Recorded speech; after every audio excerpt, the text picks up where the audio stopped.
The medical bay doors hissed shut, sealing Kayla inside the sterile white chamber. Through the transparent aluminum viewport, Chief Medical Officer Vrickstall could see the human lying unconscious on the treatment bed, her left arm wrapped in emergency stabilization foam that glowed a faint blue.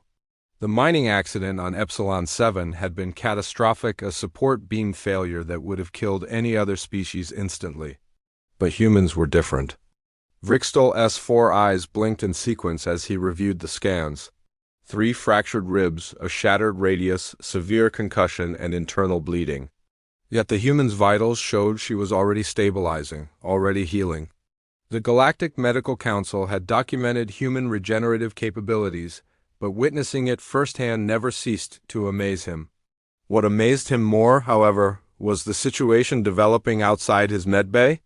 "Sir," his assistant Chikara said nervously, her antennae twitching. "They're still there."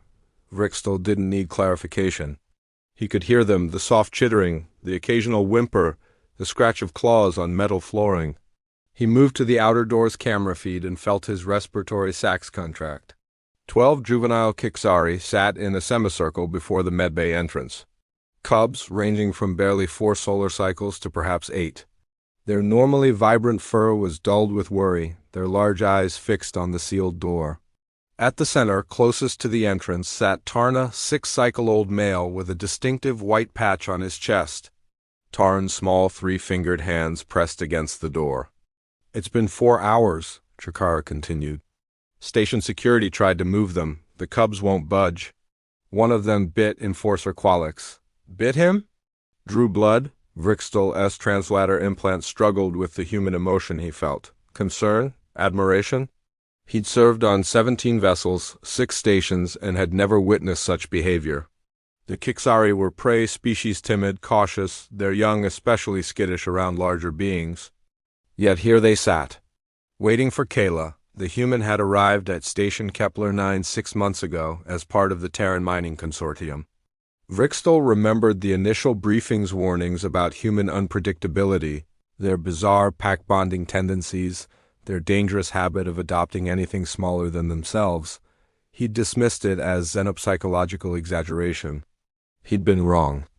Kayla had started in the mining division but spent her off hours in the station's communal areas.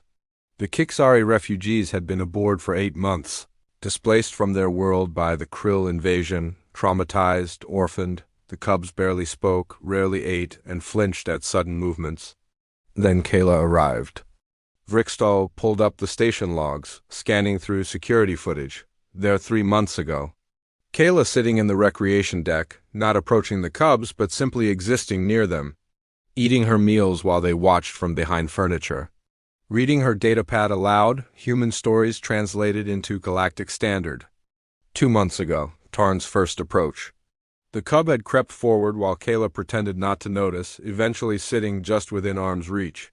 She'd slid half her ration bar across the floor. He'd taken it. 1 month ago, all 12 cubs clustered around Kayla as she taught them a human game called tag. Their laughter, a sound that Kixari social workers said they'd never heard from these children, echoed through the corridors. Last week, station surveillance captured Kayla carrying Tarn on her shoulders, the cub's small arms wrapped around her head, both of them covered in paint from the art therapy session she'd organized. "Sir?" Sia Kikara's voice pulled him back. "What do we do?" Vrickstall looked at the cubs. Tarn had begun a soft keening sound, a Kixari distress call. The others joined in, creating a harmony that resonated through the deck plating. "Nothing," Vrickstall said finally. "We do nothing. But station regulations?" "I said nothing, Chikara." He moved toward the medical scanner, checking Kella's status.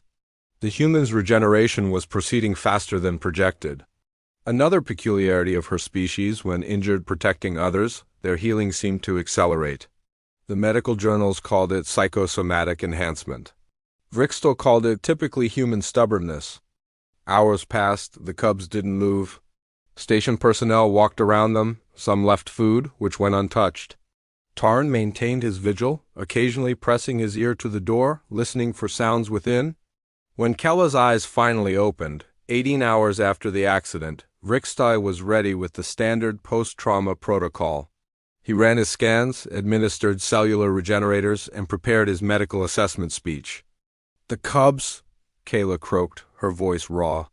"Are they outside?" Vrixtel said. "They've been there since you arrived." Something crossed Kella's face. Her species had such mobile features, expressing emotions with a complexity his people couldn't replicate. This one seemed to combine pain, love, and determination. "I need to see them. Your injuries require—" "Doc," she met his eyes, and Vrixtel understood why humans were simultaneously feared and respected across the galaxy. "I need to see my kids," her kids. The cubs weren't her offspring, weren't even her species. Yet she claimed them with absolute certainty. 5 minutes, Vrixtel conceded. "Chikara, open the outer door." The door slid open. 12 heads snapped up. Tarn's keening cut off mid-note. Kayla stood in the doorway, one arm in a regeneration sleeve, leaning heavily on the doorframe. She smiled that peculiar human expression that showed teeth yet conveyed joy. "Hey, babies," she said softly. The cubs exploded into motion. Tarn reached her first, scrambling up her legs despite her injuries, wrapping his small arms around her neck. The others pressed in, careful of her wounds but desperate for contact, chittering and purring and crying all at once. Kayla sank slowly to the floor, letting them climb over her, touch her, reassure themselves she was alive. Tears streamed down her face, another human peculiarity, liquid emotion. "I'm okay," she whispered over and over. "I'm okay, I've got you."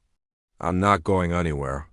Vrixtel watched from the doorway as the human sat on the cold Medbay floor, covered in alien children, injured and exhausted and absolutely unwavering. Chikara appeared beside him. "I don't understand humans," she said quietly. "No one does," Vrixtel replied. "But perhaps that's why they're necessary." Tarn looked up at Kayla, his large eyes still wet. He touched her face gently, reverently, as if confirming she was real. She kissed his forehead. And Vrixtel understood, perhaps for the first time, why humans were so terrifying to the galaxy. Not because they were warriors. Not because they were resilient. But because they loved so fiercely that even death itself seemed a step aside.